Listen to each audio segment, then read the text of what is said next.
Reinier de Ridder has a vested interest in the UFC 319 main event.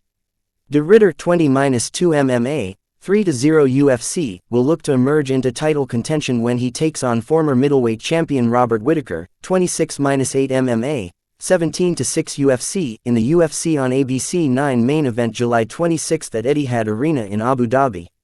Less than a month later, Dricus Du Plessis 23-2 MMA, 9-0 UFC defends his middleweight title against undefeated Khamzat Chimaev, 14-0 MMA, 8-0 UFC, in the August 16 main event from United Center in Chicago.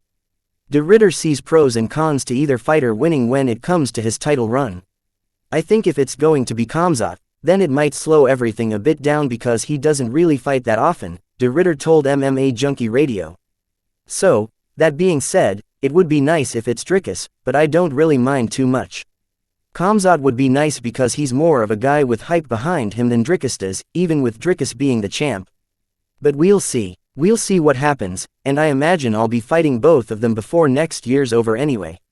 De Ridder has surprised in his UFC run so far, scoring finishes of Gerald Meerschaert, Kevin Holland, and most recently formerly unbeaten Bo Nickal at UFC on ESPN 67 in the span of 6 months. Nickal to Whittaker is a big step up in competition for the former one-duel champion, but De Ridder doesn't see Whittaker underestimating him. I don't know, he's not much of a trash talker anyway, De Ridder said of Whittaker. I doubt we'll hear if he still doubts me, but we're going to find out.